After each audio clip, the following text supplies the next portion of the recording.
Tom Vasel. Welcome to Board Game Breakfast. All right, well, it is a week of excitement this week. If you are anywhere near Atlanta, come on by the CMON Expo. We'll be there. I'll be there just a day, but Sam and Z and Derek and Mandy and Suzanne will be there several of the days. So we hope to see you there. Come on out and play some games with us. Lots of stuff going on, of course. I'm going to still be doing my live Q&A later on today.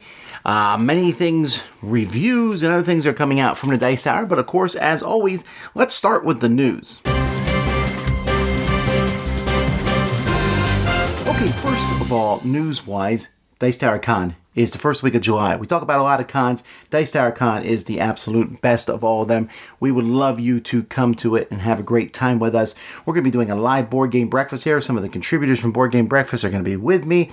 We're going to do game shows. There's going to be a live magical athlete, tournaments, and just open gaming, tons of it there. Come on out and join us. Also, Aporta has announced an expansion for Santa Maria called American Kingdoms. Other than the cover of the box, we don't know much more, so it's more of a teaser than anything else.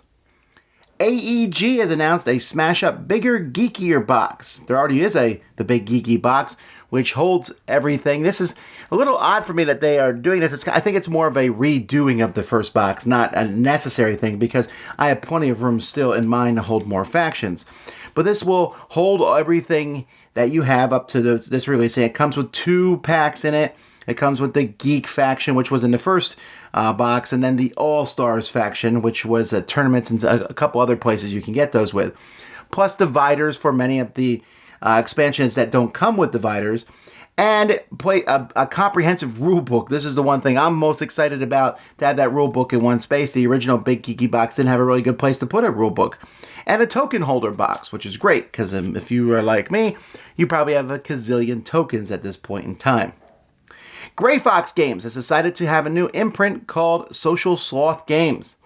This is the in thing for now, because I think the companies got together and said, we don't think it's confusing enough that there already is hundreds and hundreds of companies. Let's all split our companies and have imprints to make it even more confusing. Whatever. But Gray Fox Games, the first game from this is like a more kid-style, family-friendly thing, and that's Creatures and Cupcakes. Is their first game coming out there. Get Cupcakes. Renegade is releasing a game called Gunkimono. I'm very, very excited about this game. This is a reskinning and slight reworking of an older game from Jeffrey Hours called Heartland, a game that I loved. And had a very boring theme, a farmer theme. Well, now it's going to be samurai controlling different regions, which makes more sense because the game's mean and vicious. Really great game. Looking forward to this one.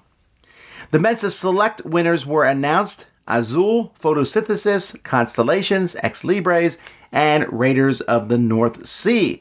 I think that the selections that this group does each year seems to get better as the years go by. Carcassonne expansion number 8 has been announced: Bridges, Castles, and Bazaars. Again, I think with some of these are taking minor expansions that they've done before. The Bridges has me excited, though, because it lets you attach roads together that might end in nothingness or whatever. That's a cool idea.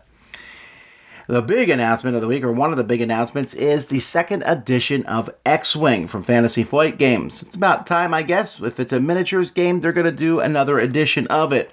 There's 58 unique ships in the game currently. This is going to kind of revamp it slightly, not completely. It's going to be very similar to the original game. They're going to be adding Force. Force is a new stat on the cards. You'll be able to use Force to do some amazing things. They're going to come out with upgrade kits where you can upgrade all your old ships and use them, although you may have to buy multiple upgrade kits if you have lots of ships.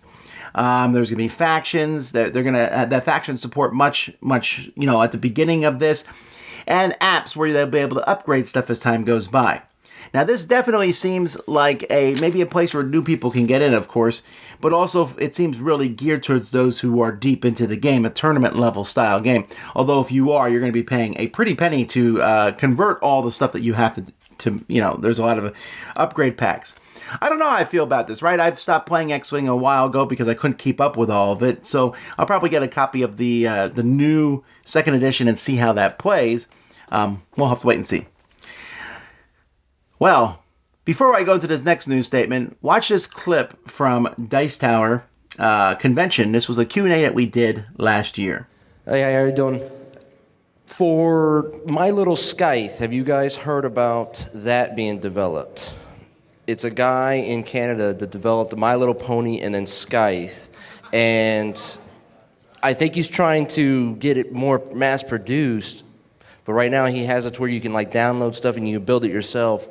I'm not a real good handyman or Bob the Builder, so is there anybody that can reach out to him in Canada and help him out with producing so it can get mass-produced? Because from what I understand, it's supposed to be a really good game in which they dumb it down for the kids, and it's all My Little Pony themed. That is definitely the most unusual question we've had at one of these. It's up there, yeah. I mean, I've heard of this thing. You have? Oh, I knew this existed. I just don't, I can't imagine that it would ever happen, that Hasbro would say, yeah, all right, you can make a My Little Pony skin on this hobby board game. It's such a long shot, unless you had someone involved with My Little Pony that was a fan of the game, you might have an inroads, but it would be, I just don't see it happening. Huh.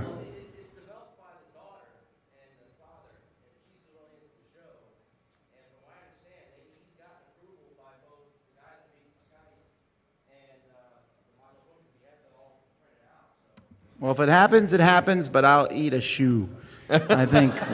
I mean, I would be really surprised, I think. But wow, I mean, stranger things have happened for sure in gaming. Interesting. Stranger Things was a great show. Now, I went back and looked, and it's hilarious. I looked at the emails that Jamie Stegmaier sent out, Jamie Stegmaier sent out from Stegmaier Games of the projects that they have, and one of them was codenamed Eat a Shoe. It never even occurred to me. I never even really read the email and looked at the code names and thought about it. But lo and behold, they actually are doing this, so apparently I will have to eat a shoe. Not quite, though. I would argue that I was thinking they would never be able to get the My Little Pony license for Scythe, and they haven't. My Little Scythe, which is coming out, which is a streamlined, fun Scythe, it has a kind of a cutesy animal theme to it, not the My Little Pony theme. Still, if you had asked me whether this would happen or not, I would have said no.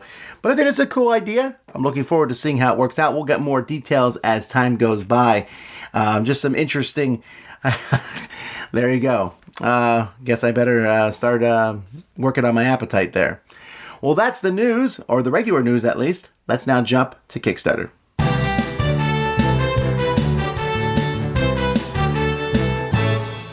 Happy breakfast, everybody! We have some fun stuff to take a look at today, but something a little extra special for those of you who like to game solo style. Omen Saga works to bring the highly praised two-player game Omen Reign of War to a wider audience. Designed by John Cloudis, the Omen series is a hand management and lane-style area domination game. Each card has multiple attributes that can contribute to area control, provide bonuses, and more. And the game has a really strong history from the small publisher. With Colossal taking over publication, the Omen Saga features streamlined rules, brand new art, and new gameplay elements, and it offers up the original game and the Edge of Aegean standalone expansion. There's also the new Fires in the East standalone expansion as well, and a couple of other offerings. The Omen Saga campaign offers a range of pledges, but you can dip your toes into the series for a pledge as low as $20 plus shipping for a single one of the Omen games. The Dungeon Runner Solitaire Fantasy card game brings the classic 80s tabletop RPG experience to a solo card game. Each game, you'll take your selected hero through a custom quest deck. You'll deal with traps, collect treasure, and fight monsters. The game is super fast to set up, and each game plays in a quick 10 minutes. Each Dungeon Runner character has a range of stats and abilities. You'll use a 10-sided die to do stat checks against monsters and traps and to deal with events. You'll roll and combine with attack and defense values for battle, and you can use your limited power points to leverage special abilities. There are 9 different Dungeon Runner hero hack packs to choose from, adding some nice variety to the gameplay, but a single deck takes a pledge of just $19 plus shipping. Court of the Dead has a player taking on the role of a minion of death working to unite the underworld. This darkly themed game features a variety of mechanisms, including an I split you choose to collect the Etheria resource and drafting to gain action cards called Mourners. Each game, players select a faction with a unique ulterior motive, but must somehow collaborate with their competitors as the Celestials are always ready to strike. Ultimately, players are using their cards and resources to control the most underworld guilds and the most locations on the board. Court of the Dead features a variety of detailed Gothic miniatures, and you can get a copy for $90 plus shipping. Gravity Warfare is a dexterity game in which the board spins and wobbles on a spindle. Players simply want to shed all of their pieces by placing them on the board without everything falling off. Dice determine the piece you must play and the zone you must play it to. But then there's a heavy take that element because other players play challenges against each other, making the physical gameplay more difficult. Maybe the player has to close their eyes, or place two pieces in the same zone, or place while the board spins. And there are also player powers that give special abilities that can help you out. Developed by a game-loving family, Gravity Warfare takes a pledge of $49 plus shipping. And last but not least, Ludi Creations is bringing us Mr. Cabbagehead's Garden. Designed by a master of the solo game, Todd Sanders, Mr. Cabbagehead's Garden is a puzzly card game that can play one or two. I own the self-published version of this game, and it's really great to see the charming and slightly odd vintage art remains part of the game. This version of the game has been updated with new expansions and upgraded components. In Mr. Cabbagehead's Garden, you plant cards in a garden grid. You have to deal with neighbors that visit and disrupt your plans, and then you score points for connected groupings of veggies. The mix of neighbor cards will change up the game between plays, and the new included Grasshopper expansion increases the game difficulty. Mr. Cabbagehead's Garden is quirky, challenging, and strategic, and it takes a pledge of just $19 plus shipping to get a copy of the game. Okay, that's all I've got for you this episode. And if you're going to be at the CMON Expo this weekend, I hope you'll stop by and say hi. I'll be there with Tom and Mandy and the rest of the Dice Tower crew. Until next time, I hope you have a wonderful week. Hello guys, I'm Cardboard Rhino and welcome to Rhino Says Yes. Today, as I am a bit sick, all I want to do is drink loads of tea, cover myself with a blanket, and play a cozy two-player game like Mr. Jack. In Mr. Jack, one player takes on the role of Jack the Ripper, and he's the only one who knows which one of the 8 characters on the board Jack is using. The other player is the detective, who is not a character on the board, and tries to guess Jack's identity before he escapes or before the end of the 8th round. During each round, players can activate 2 characters each using their special powers and placing them in a tile that is either in the shadow or in the light. At the end of each turn, Jack has to declare whether he is visible or not, as in whether he is adjacent to a lit lamppost or another character. This allows the detective to make deductions about the possible suspects and Jack's identity. The game continues like this, with the 2 players trying to move the characters to their advantage and having a head-to-head battle about who will manage to outsmart the other. Mr. Jack is one of the classic 2-player games about deduction and mystery. You'll find it in most board game cafes, it's been played by lots of people, and I think there's a reason for that. It's a very good example of an easy-to-grasp and engaging 2-player game. It's also suitable for any experience level, almost any age, and it's overall a good gateway game to get new people into asymmetric gameplay and into the hobby in general. So Rhino says yes to Mr. Jack. You should definitely give it a try.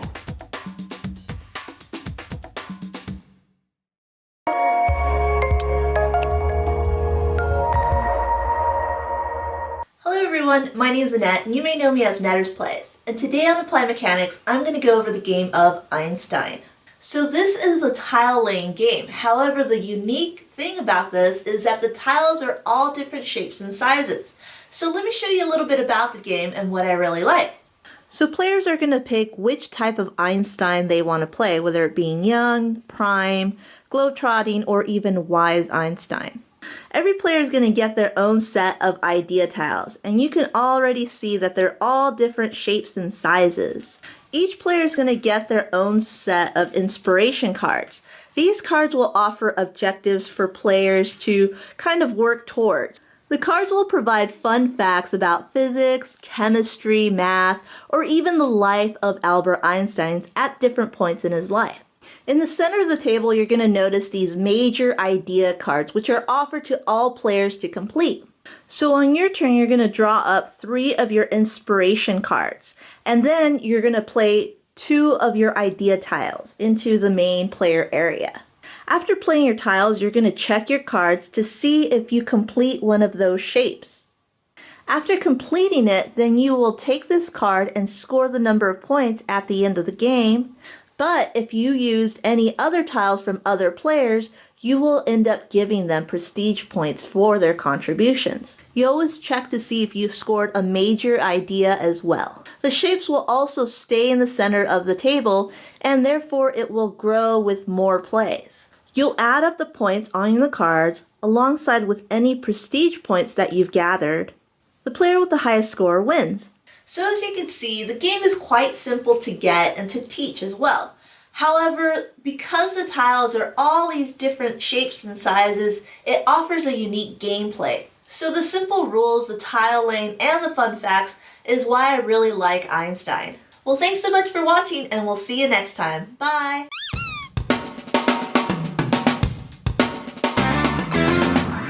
So what's coming out from the Dice Tower this week? Well, we'll be taking a look at several different games. I have a kind of spread of games that I'll be reviewing this week, from kids games to some heavy games like Incorporated and Empires. So there's just a kind of a mix of those things there. You're going to see then another week in review, a Kickstarter, a crowd surfing show on Wednesday, the top selling games of April. So those are different videos that you can look forward to coming this week. Also, Eric and I have recorded a show where we talk about the top 10 games to teach history with. And we also interviewed Travis Chance from Colossal Games. Speaking of Colossal Games, if you missed our live plays last week, we did live plays of Western Legends and Omens, so you can check those out. So lots of things coming out this week from the Dice Tower. Of course, we have lots of great shows and podcasts on the Dice Tower Network. You can find all that at dicetowernetwork.com. Hi, Mike Delisio from Solomode Games. Today I'd like to talk about a really unique approach to handling a mechanic in a solitaire game that you wouldn't necessarily think would work. How many solitaire games have you seen that use drafting as a mechanic? Probably not many, if any at all, because this is a mechanic that generally relies on other players to work. You'll have a hand of cards and you'll choose one, pass the rest of the cards on to a neighbor, and then you'll get other cards from your neighbor, a different neighbor, and you'll choose from those, and it kind of goes round robin style until you eventually end up with a hand of cards that have been drafted from different people. Now, this you wouldn't think would work in a solo game because you don't have anybody to draft from. But a recent game I played called The Little Flower Shop by Steve Finn handles this in a really unique way. The way it works is that in the solitaire game, you'll have 7 distinct piles of cards that you deal out at the beginning of each round. The first deck is going to have 7 cards, and then 6, 5, 4, 3, 2, and 2. So they progressively get smaller numbers in each deck. And you'll start with the largest deck of 7 and one by one flip over a card. If you want that card, you can take it and put it into your player board. It might be the first card you turn over. However, if you do that, you're leaving 6 other cards that may have been better. So there's a bit of a push your luck element. Then, once you've chosen a card from that first deck, you move over to the next deck of 6, and you flip over cards one by one, deciding which one you want to keep. This is a really clever and unique way to handle this issue of drafting in a solitaire game. Never seen anything like it, and it seems so simple and obvious, but I've never seen it before. So I really appreciate designers finding unique approaches to games that you wouldn't think would work in a solitaire variant, but do. Can you think of any other games that handle a mechanic that's particularly tough in a solitaire mode in a way like this? If so, let me know in the comments below. Thank you so much for your time, and have a great day.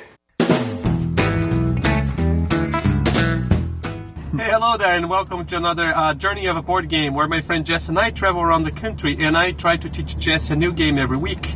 And we are in Indiana right now. We stopped at a cafe and we played a game. It was fun. Which game did we play today? It was called Lost Cities. I look, you look like a model holding. Yeah, Cosmos should hire you.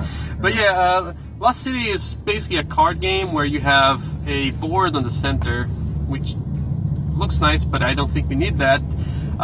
You just play cards on both ends, and you have to start from lower to high. And every time you go on what they call like an expedition, you take a debt of 20 points, and you have to pay that debt with those cards, and you score the difference. And then you have a couple cards that are multipliers. What did you think about the game, Jesse? I thought it was relatively easy, sort of interesting. You have to develop strategies. You have to be mean. Yeah, you're not very confrontational, are you? Yeah, you have to sort of like watch what the other person is doing and prevent him from doing it. Yeah, I got lucky and I draw my collar 3 times, and so that gave me a little leverage there. That's the only thing I didn't like in the game. But is that a game you would play again? Did you enjoy it enough? Yeah, I'd play it again. All We right. played it twice, so, you know. Yeah, three is a charm. 3 is a charm. Yeah, we played the game twice, so we got a good feeling on the game. Jesse got a good handle on the game. And, proved. Sure. All right. Yeah. So we'll try to play actually one more time, because I think now Jesse got a handle on it. Well, thanks again for joining us. And, we'll see you on the next city. We're going to Ohio now. So, Ohio, here he comes. See you guys next time. Happy breakfast, everybody. It's happy breakfast. On the road again, going places that I've never been, seeing things I may never see again. I can't wait to be on the road again. See you guys.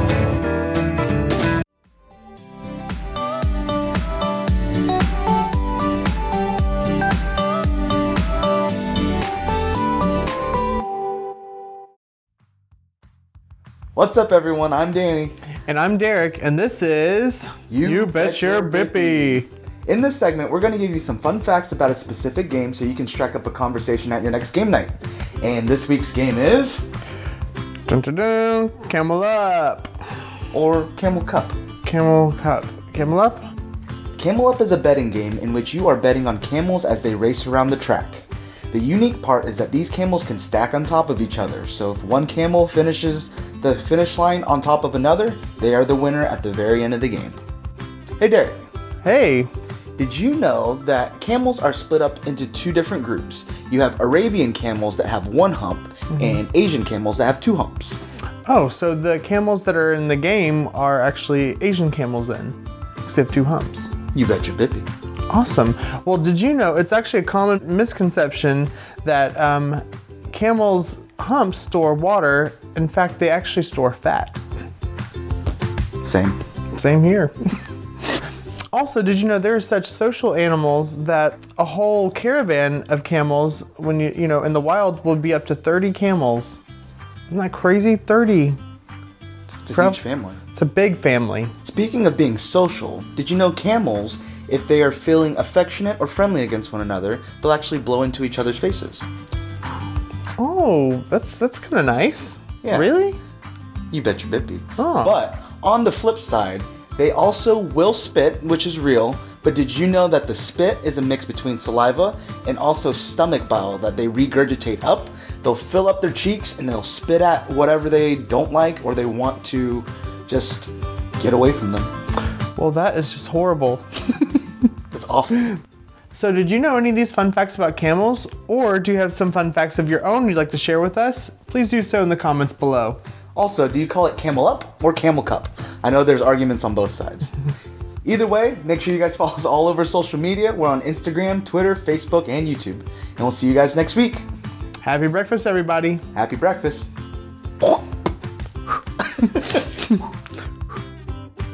Two brothers set loose in a thrift store. This is Thrift Store Throwbacks. What's up, everybody? We are the Brothers Murph. What's up? This is Thrift Store Throwback. Indeed, and this week we have a game called Shark Mania. It's a real-time game, so I think we ought to do a real-time review, Nick. Let's get right into it. We're going to be rolling this die and taking our people all the way up here to the island before the shark gets us. We're also going to be collecting these monies which have hidden values on them. Whoever gets here has the most money at the end of the game wins. Go. So 4, so I'm going to move my guy 1, 2, 3, 4, because I don't want to get eaten by a shark. 1, 2, 3, 4. Oh, don't be afraid. I'm going to grab some treasure. There's 2 treasures for me.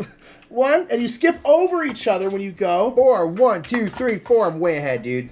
1, 2, 3, 4, 5. Don't be afraid to get some treasure, man. By person. 1, 2, 3. So the point is you got to balance when to run and when to grab 5. treasure. I'm grabbing 5 of these. That's what I'm doing. Man. Oh no. 5. I'm gonna run. What color am I? Who cares? Go. 1, 2, 3, go, 4, go. Oh my 5. God! I only did 1. Oh my God! I only did 1. I only did Okay, 1. 5 and get I only did 5 one. treasure. No. Relax. Oh, I'm just gonna take my time now. I'm gonna take 1, 2, 3. I didn't know why you were so screamy there, but now it makes more sense. I'm just gonna keep going. So Nick, what do you think of this game? It's fun. I actually like it. 4. It's I'm gonna go with treasures again because you're up to the dice roll, so you're like, oh, it's easy. But on times where you decide to grab treasure, it gets Mike's over here. Let's see who got more money. Wait for it. Wait for it. Wait for it. Wait for it. So it really is kind of fun to like decide when you should gamble grabbing coins. Like Yes. I didn't realize that, Nick, you were so close.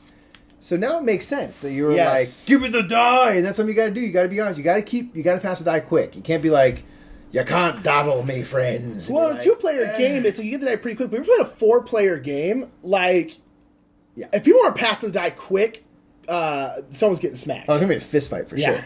Anyway, that is Sharkmania. It's a fun little game. I like it just fine. And until next time, we're the Brothers Murph. Check out our channel if you like fun content like this. The Brothers Murph Right here on YouTube. Whoa, look at that. Do subscribe to us, and we also can be found live at twitch.tv/brothersmurph, where we can maybe play stuff like this, or maybe a better game. Probably a better game. Yeah, until next time, we'll see you at the Reef. Yeah, we'll see you there going down up, and whatnot. Oh.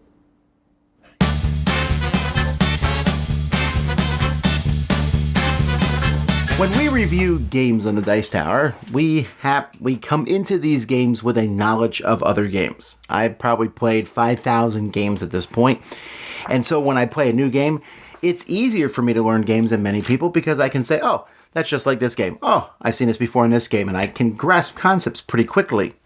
Well, that comes out in the reviews also, where when we review a game, I can say, well, this game is this, it's like this. And many times people will say it's not fair to compare these two games. And I'm not sure that that's a correct point or not. I can understand why you wouldn't want to do that, especially if you're the publisher. You don't want your games compared. Sometimes people say it's an unfair comparison to put these two games next to each other. This company had more money. This game is not trying to meet this criteria. But I think it is fair to compare games. I actually believe you can compare almost any two games. I do this because I do my top 100 games of all time. So I have to be able to say, all right, so here I have Time's Up, a great party game. I have Pitch Car, a flicking game. I have Twilight Imperium 4, this big grandiose space war style game. And I have, Viticulture. I have to be able to compare them to be able to put them in line. But farther than that, comparing games that have similar things. You're going to compare deck builders. You're going to compare games with the same theme.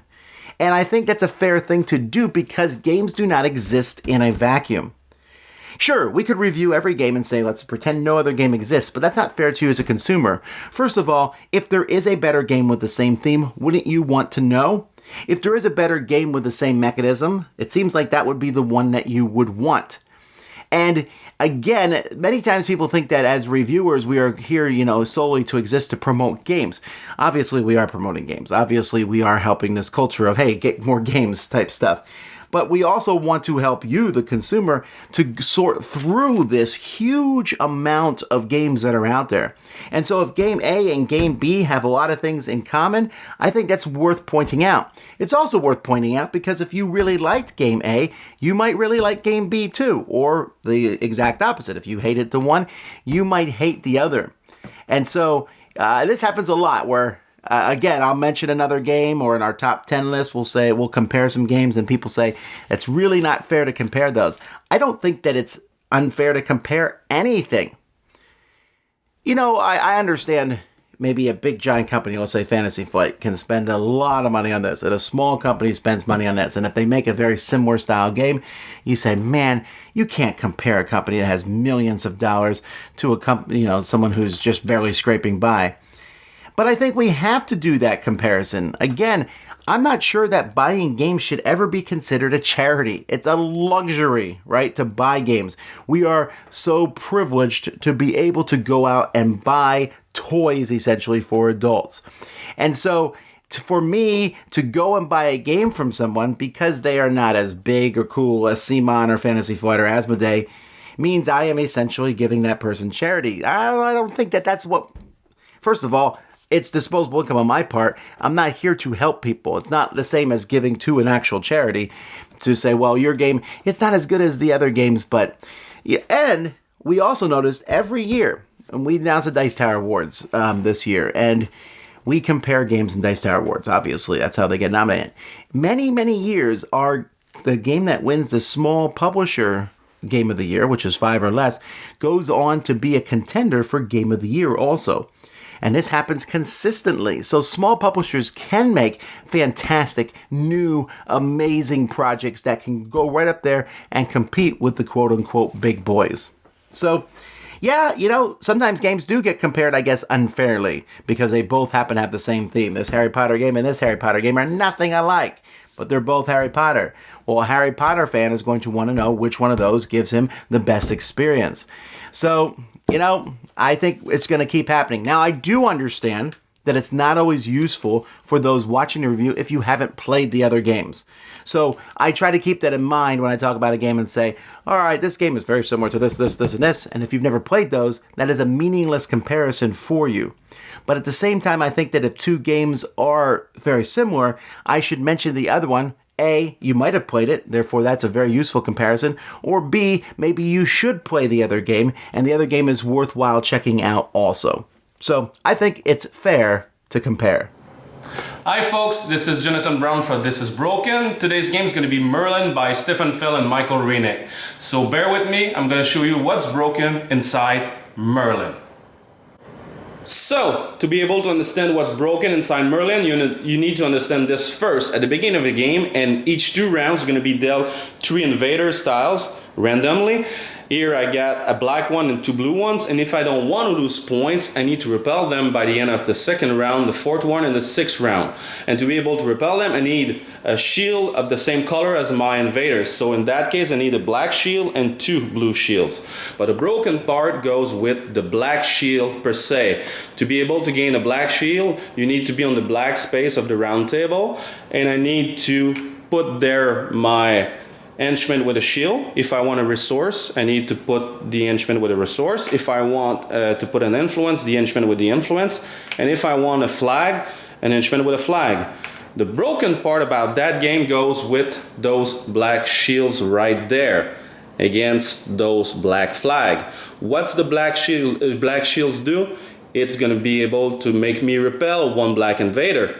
The black flag lets me repel a full stack of invaders. So in my case, either the black one or the 2 blue one. So why in the world I will ever need a black shield when this one does the same thing, but better, and I can take both of them at the same location?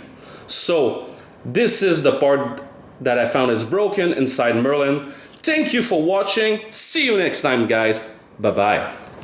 Greetings and welcome to the Mega Meeple. I am Thomas Grogan. The topic that I'd like to talk about today is violence in board games. Can a board game actually be too violent? Will there ever be a time where a board game will get a rating like they do in movies or video games or even TV? I mean, board games have age recommendations. The majority of board games have age recommendations of 14 plus, like Codenames. But those age recommendations are just that, recommendations. They're not ratings.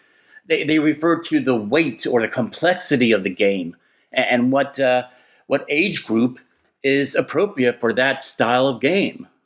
I mean, let's be real. I'm not going to sit down with my 10-year-old and play a game of Mage Knight. That game is too complex. It'll go right over his head. So why would a board game get a rating? Perhaps the artwork in the game has a mature theme to it. Maybe the miniatures are gross and disturbing looking. In fact, earlier this year, Simon had a wildly successful Kickstarter for their game Hate. It has mature adult themes of extreme violence, torture, nudity, and even cannibalism. So what do you think? Can a board game actually be too violent? Should they apply ratings to board games like they do movies or video games? Leave a comment down below and let us know what you think. You could also reach out to me on any of my social media outlets. All the links are found on our website. So thank you so much for watching, and we'll see you next time. Hey, I'm Anthony. And I'm Francis. And welcome to AntLab Games Office Hours, a short segment where we discuss the finer points of board gaming.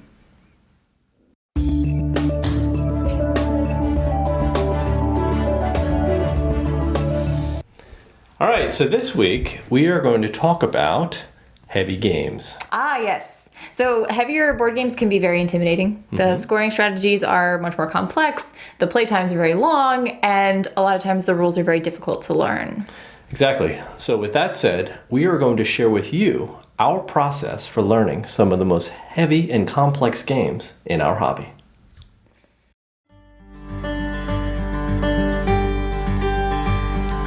Rule number 1. The most critical step in learning how to play a heavy board game is reading the rules. Although this sounds obvious, it can be very easy to try and find alternate methods in lieu of dedicating time to read through a rulebook.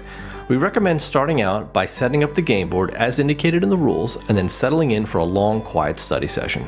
And if possible, we also suggest having your gaming partner do this as well.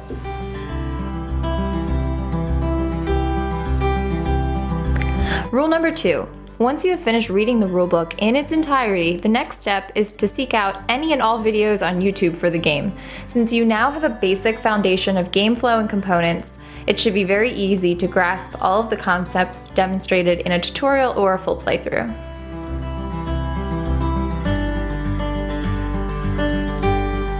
Rule number 3. Now that you have a much more in-depth knowledge of the game you are about to play, the next step is to go back and read the rules again. This may seem redundant, but it will solidify any questions about the game you weren't even aware of.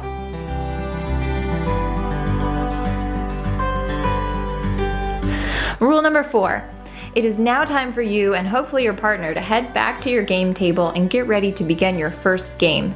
However, instead of diving right into a normal game, try to perform a variety of actions that create scenarios that are outside of the norm.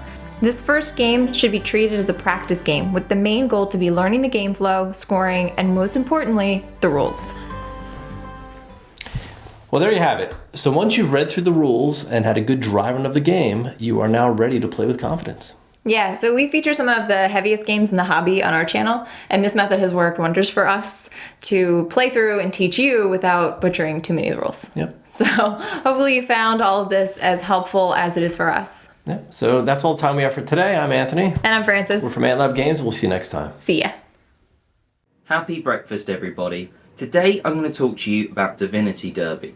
Now, this isn't quite a race game, because instead of trying to get to a finish line, you're just trying to get ahead and sort of be in the right order. Now, you can get disqualified by playing sort of some sneaky cards, but effectively what you're trying to do is play one card from the left of you and one card from the right of you to move different coloured animals. These are like magical mythical animals like Pegasus.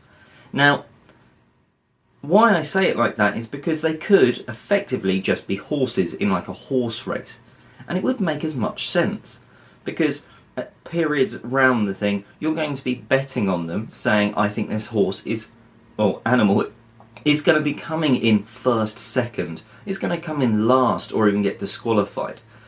And especially at that stage of the game, it just feels like a horse race. So why the mythicalness? Well, there is a variant which you kind of have to play to get the game going in this mythicalness, and that adds god powers. So each player is going to have their own unique god power, or few god powers that they can do just to sort of slightly adjust and almost mitigate what other people are doing. But if you've got to play this variant to make the theme work, why not just have it as the base game? Anyway, that's one time where I think a variant really should be the base game to work with the theme, because otherwise it's just strapped on. Let me know what you think in the comments section below, and I'm Oliver East, signing out. Have you ever wondered how many D&D books I actually have? Well, it's time to find out. I'm Chris Renshaw from the Boards and Swords podcast, and this is Role Playing. Alright, here we go to see what's on this D&D shelf. First up, we move into 3rd edition with the Dungeon Master's Guide, the Magic Item Compendium, the Monster Manual, and then we have just the normal Player's Handbook, and then the Spell Compendium. Interesting to note, the Spell Compendium and the Magic Item Compendium, these are both really good, especially if you're still playing Pathfinder. You may want to look and find these because they're full of all sorts of magical items and spells that would easily be able to translate over to Pathfinder. So then next I have the 4th edition version of Tomb of Horrors, which was a special DM's guide thing. My DM screen for 4th edition, and then we move into the much maligned 4th edition of D&D with the Dungeon Master's Guide, the Eberron Campaign Guide. Eberron's kind of like a steampunk D&D setting. Then you got your Monster Manual, your Player's Handbook, and the Player's Handbook 3. They came out with all sorts of versions of Player's Handbook. And then they came out with so many books it got really complicated to do errata for them. So they came out with a Essentials Player Compendium that had some updated rule sets. We start to move into 5th edition with the 5th edition box set, which if you've never played D&D is a really good way of getting into D&D. It's got everything you need. We got a DM screen. This was like a special event exclusive thing. And then we have the first of the D&D books. You have Hoard of the Dragon Queen and The Rise of Tiamat. These were parts 1 and 2 of the first storyline that they came out with for D&D 5th edition, where you are trying to stop a bunch of dragon cultists from raising the evil dragon goddess Tiamat. I would not recommend anybody play these. All the rest of the books are way better adventures, so just kind of ignore these 2 books here. In the meantime, make sure you follow me on social media, and make sure you subscribe to the YouTube channel for other great RPG and board game stuff. And in the meantime, may all your hits be crits. Hey there everyone, I'm Jen, the board game librarian, flipping some pages and pushing some cubes with this week's segment, From the Page to the Table.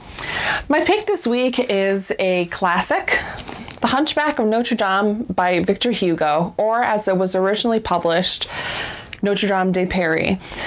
That's kind of an interesting and important point for what I'm going to talk about today, because it was translated to the English with that particular title. When you're reading this book, you're going, well, where's the Hunchback? He's in very little comparatively of the book. And when you're someone like me, a child of the 90s, and you grew up watching The Hunchback of Notre Dame, the Disney animated version, which is very much about the Hunchback, Esmeralda, the Archdeacon, this is not the same thing, like not at all. A lot of what Victor Hugo was talking about is really a rant on the demise of architecture and the rise of books. Oh. So what I'm pairing it with this week is not an exact match, and I'll tell you why, but it does make sense, is Notre Dame by Stefan Feld and published by Ravensburger. 2 to 5 players, 45 to 75 minutes. So here's how they match. And okay, 1400s Notre Dame, 1300s Notre Dame, but the central focus of both of these is Notre Dame, really. And even when you're thinking about how the game is set up with a beautiful board, Notre Dame is at the center of the board. Notre Dame is at the center of the book. They're both very important to the storyline and the game. A lot of how you score victory points in Notre Dame, the game, is by playing the card and having a lot of cubes at Notre Dame. I'll see you next week, and read on.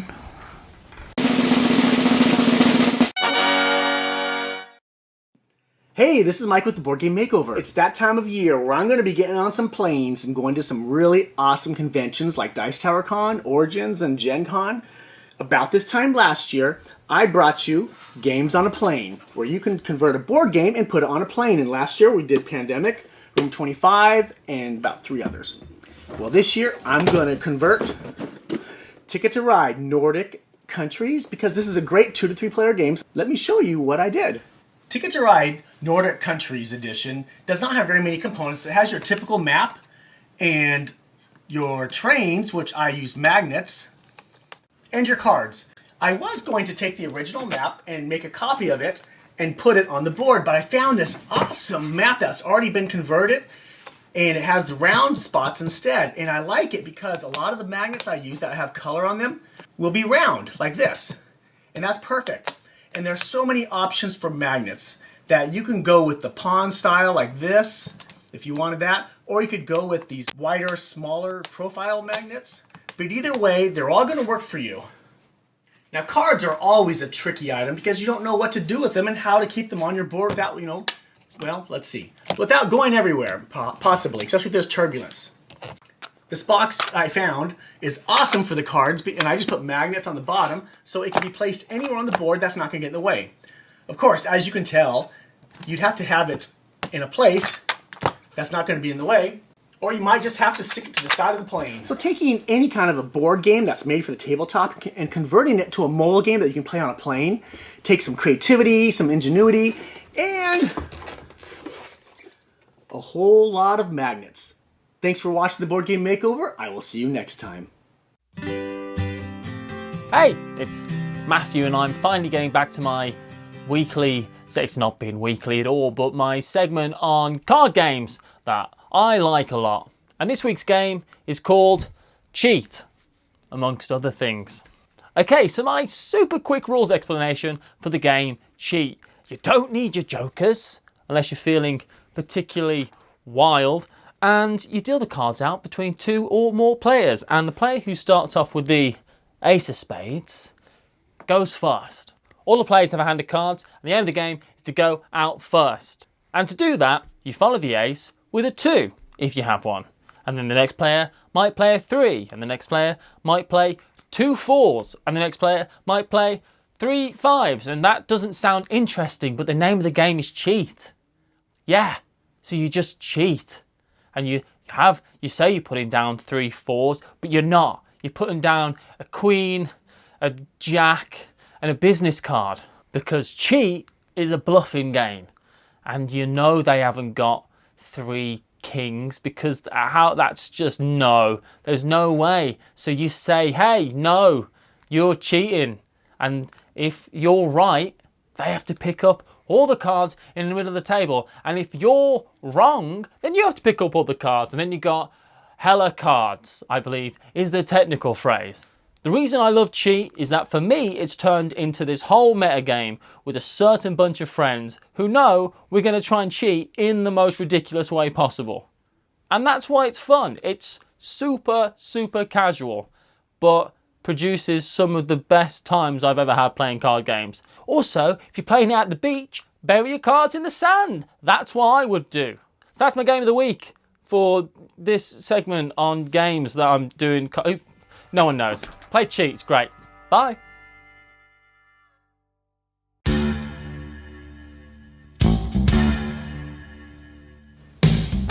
What's up, everyone? I just want to take a minute to say how Mr. Tom Vasel was wrong about Battlestar Galactica. Tom, you put Battlestar Galactica in your top 10 turkey list, and you compared it to games like The Resistance and Shadows over Camelot, but I have to say, Battlestar Galactica is the epic of all trader games. Yeah, I love The Resistance and Shadows over Camelot, but The Resistance is basically just an abstract version of trader games, and Shadows over Camelot is basically just a glorified version of poker. Nothing really comes close to the trader game of BSG, where you feel this real sense of survival and paranoia and betrayal. So, I have to say, Mr. Tom Vasel, you're wrong, in my humble opinion. Fair enough. I completely understand this one. I might argue that Dead of Winter kind of gives that same feeling, and I think that it's not that it.